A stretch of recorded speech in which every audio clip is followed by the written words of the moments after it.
Kurt Bardella, News Nation's political contributor, and Julian Epstein, former chief counsel of the House Judiciary Committee. Great to have you both. Julian, I'd like to start with you. These battleground states are close, but Trump has the edge, and Harris needs to be winning in those national polls by 3 or 4 points in order to win the race because of the Electoral College. That's exactly right. The good news for Vice President Harris is that there's movement in the polls, movement in her direction. The other good news for Harris is that she seems to be angering Donald Trump, and sort of that bursts when he says, I'm running against trash. That's going to rub a lot of people in the political center the wrong way. The bad news for her is that Trump's lead in the battlegrounds, particularly in the Rust Belt battlegrounds, which Harris has to pierce, is steady, and it's been steady all year. And while it's narrowed, it's still substantial, and he's still leading in just about every poll. So she's also in the middle of a honeymoon right now, and that could fade in another week or two. So she, in order to get where she needs to be, she is going to have to mix things up. She's going to have to mix things up with a debate. She's going to have to mix things up, in my opinion, by distancing herself from the Biden White House and what has been a very, very unpopular presidency on almost every issue other than abortion. All right. And that's the kind of independence that Obama and Clinton showed. She's going to have to show it as well. We'll get to the debate in a second. But, Kurt, what does this do to the calculus of her picking a vice president? Because several of the finalists are governors or senators from those swing states. Yeah, I mean, obviously, the one thing you want to do is avoid making the mistake that Donald Trump made. Donald Trump made a nominee pick for vice president that actually created zero value in terms of the electoral math involved in the swing states. He picked basically a younger version of himself because that's how confident he was in that moment that he was going to win this election.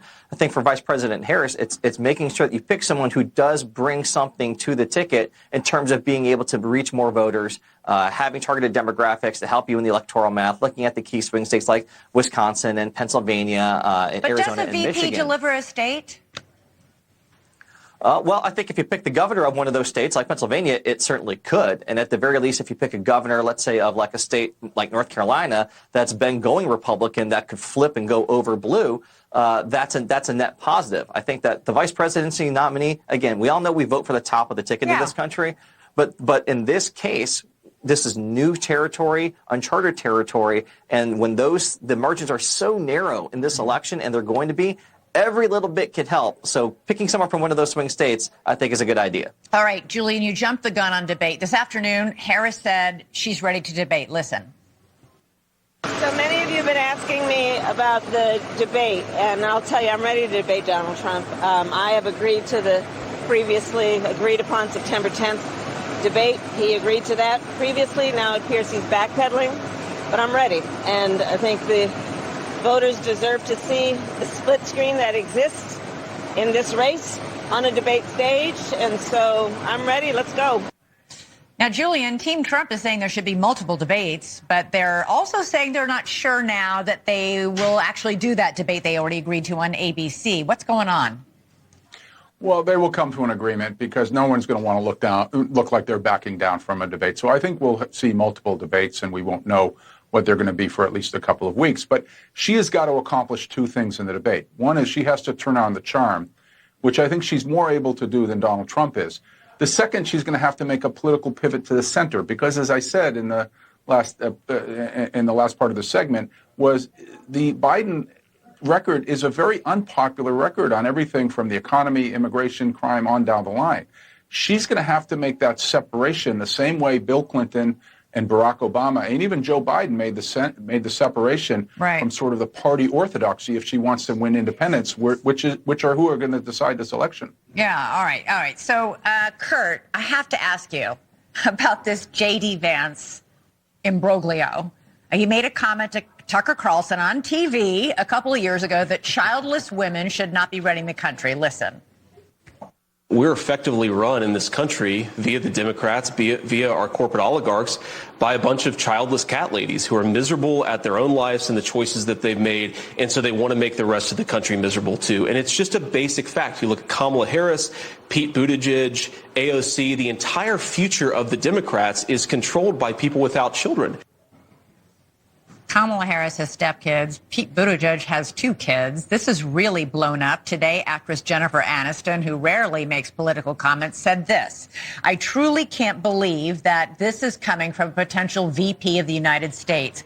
All I can say is, Mr. Vance, I pray your daughter is fortunate enough to bear children of her own one day. I hope she will not need to turn to IVF as a second option because you're trying to take that away from her, too."